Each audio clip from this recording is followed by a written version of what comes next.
জানুয়ারির ২২ তারিখে দৈনিক প্রথম আলোতে আমাদের সকলের শ্রদ্ধেয় তারেক মাহমুদ মনি ভাই একটা লেখা লিখেছিলেন যে ৫ রানের ওয়াইড এবং ওভারে ১১ থেকে ১৫ রান।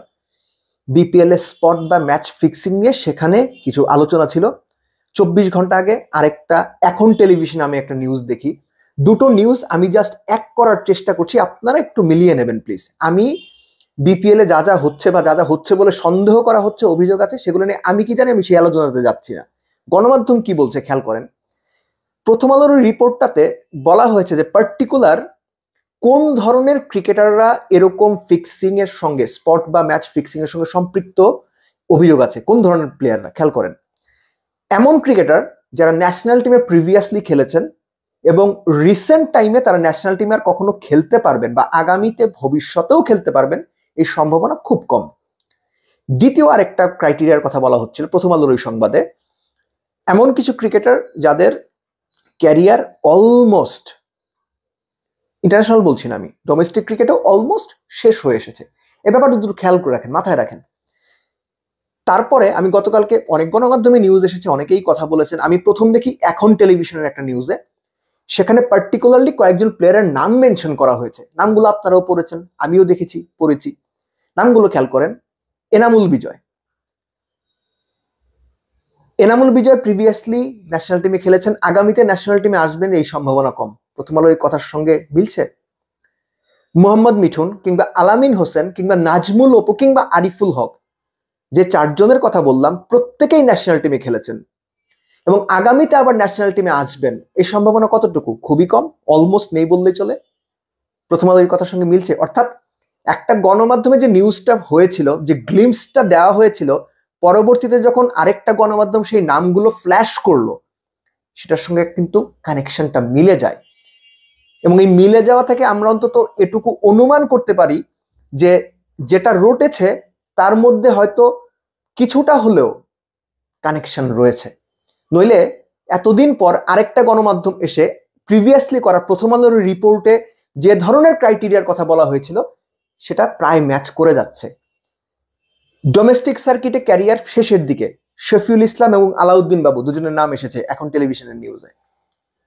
তাদের ডোমেস্টিক ক্যারিয়ার কিন্তু প্রায় শেষ। এখন কথা হচ্ছে তারা কে কি করেছেন, ফ্র্যাঞ্চাইজি এর সঙ্গে জড়িত বা সম্পৃক্ত কিনা, এগুলো প্রমাণ সাপেক্ষ। বিসিবিকে এগুলো প্রমাণ করতে হবে। কিন্তু সমস্যাটা অন্য জায়গায়। সমস্যাটা কোথায় সেটা আমি বলছি। যদি তারা প্রমাণ করতে পারে তাহলে যারা দোষী সাব্যস্ত হবেন তাদেরকে বেশ মোটা দাগে বা বড় শাস্তি দেওয়া হবে, এটা প্রত্যাশিত বা সেটা প্রত্যাশা করি।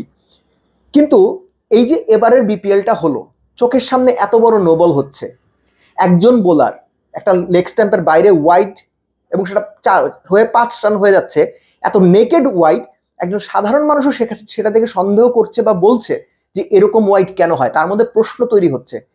বিসিবি যদি প্রমাণ করতে পারে সেটা তাদের ক্রেডিট, তাদের যে বিভিন্ন তদন্ত সংস্থা আছে তারা ডেফিনেটলি ট্রাই করবে। প্রমাণ যদি না করতে পারে তাহলে তো সাজা দেয়া যাবে না। কিন্তু আমি যেটা বলছিলাম, সমস্যাটা অন্য জায়গায়। সমস্যাটা হচ্ছে এই বিপিএলটা বাংলাদেশের ক্রিকেটের অন্যান্য যে ক্রিকেটাররা আছেন, আপকামিং প্লেয়ার্স, ইয়াং প্লেয়ার্স, তাদের সবার কাছে না একটা রং মেসেজ দিয়ে গেল, একটা রং মেসেজ দিয়ে দিল। এবং দোষী সাব্যস্ত করে যদি শাস্তির আওতায় এক বা একাধিক বা আরো অনেক ব্যক্তিকে না আনা হয়, তখন এটা অনেকের কাছে এটা মেসেজ থাকবে যে ভাই এগুলা করলে কিছু হয় না। এই যে এগুলা করলে কিছু হয় না বা হবে না, এগুলো প্রমাণ করা যায় না, এটা হচ্ছে সবচেয়ে ভয়ঙ্কর অবস্থান। এবং এটা বাংলাদেশ ক্রিকেটের জন্য লম্বা মেয়াদে, এই বিপিএল এ যা যা হলো, যা যা নিয়ে সন্দেহ হচ্ছে, যা যা নিয়ে আলোচনা হচ্ছে, মানুষ যেগুলো নিয়ে কথা বলছে, সমালোচনা করছে, বাংলাদেশ ক্রিকেটে এটার ইম্প্যাক্ট হবে সুদূর প্রসারী। এটা আমার মনে হয়, শুধু মনে হয় না, আমি এটা নিয়ে মোটামুটি নিশ্চিত। কেননা বাংলাদেশ ক্রিকেটকে মোটামুটি 13 বছর খুব কাছ থেকে দেখেছি। তো এখানে এখানে না, শুধু আপনি যে কোনো সেক্টরে যদি দেখেন যে এরকম কাজ যারা করেন, এটা শুধু বাংলাদেশ না, বিপিএল না, অন্যান্য ফ্র্যাঞ্চাইজি টুর্নামেন্ট বা যে কোনো জায়গায় তারা যদি এ সমস্ত কাজ করে দিনের পর দিন পার পেয়ে যান, তখন প্রিভিয়াসলি যে কাজগুলো হয়েছে এগুলো রেফারেন্স হিসেবে থেকে যায়। পরবর্তীতে যারা এই কাজগুলো করবেন তারা কিন্তু তখন শিওর থাকেন যে না, অসুবিধা নেই। আগে একজন বোকার মতো 1 ফুট নোবল করতো, আমি 2 ইঞ্চি বাইরে নোবল করব। একজন ওয়াইড দিয়েছে একদম এত বড় বাইরে, আরেক উইকেটে গিয়ে পড়েছে, আমি ছোট ওয়াইড দেবো কিন্তু ওয়াইড আমি করে দেবো। They will get smarter day by day. Fixing spot or match আরো স্মার্ট ওয়েতে করা হবে, তখন আপনি কি করবেন? এই বিপিএলটা নিয়ে অনেক বেশি আশা ছিল সেটা বলবো না, কিন্তু এখন যে সমস্যাগুলোর আলোচিত হচ্ছে, গণমাধ্যমে খবর হচ্ছে, এমন কিছু হবে এটা আসলে প্রত্যাশিত ছিল না। এজন্যই বলছি যে এই বিপিএলটা বাংলাদেশ ক্রিকেটের জন্য লম্বা মেয়াদে, লং রানে একটা বড় নেগেটিভ ইম্প্যাক্ট রেখে যাবে। এবং বিসিবির কাছে, মানে এটা একজন দর্শক বা একজন সাধারণ ভক্ত হিসেবেও আমার চাওয়া থাকবে যে যদি আপনাদের পক্ষে সুযোগ হয়, সর্বোচ্চ গুরুত্ব দিয়ে তদন্ত করে যদি দোষীদের বিপক্ষে আপনারা প্রমাণ সংগ্রহ করতে পারেন, তাদেরকে এমন শাস্তি দেওয়া উচিত যেটা অন্যদের মধ্যে ওই ভয়টা জাগিয়ে তুলবে যে না, এগুলো করে পার পাওয়া যাবে না, এগুলো করলে আমার এইরকম শাস্তি হবে, আমি 10 বছরের জন্য ব্যান হইতে পারি, আমি আজীবনের জন্য ব্যান হইতে পারি।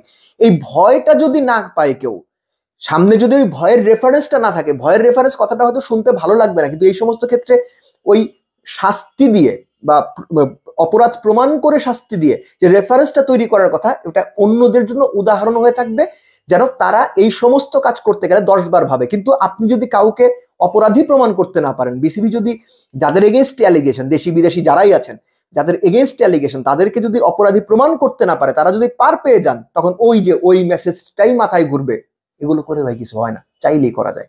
আপনি থামাতে পারবেন? পারবেন না। সেজন্যই খুব গুরুত্ব দিয়ে তদন্ত করে যিনি বা যেই বা যারাই অপরাধী হন না কেন, তাদেরকে কঠিন শাস্তি যদি দেওয়া হয়, তাহলে হয়তো একটা রেফারেন্স তৈরি হবে অন্যদের জন্য। নইলে আগামীতে আরো ভয়াবহ কিছু আমাদের ক্রিকেটের জন্য অপেক্ষা করছে, এটা আপনি নিশ্চিত থাকতে পারেন।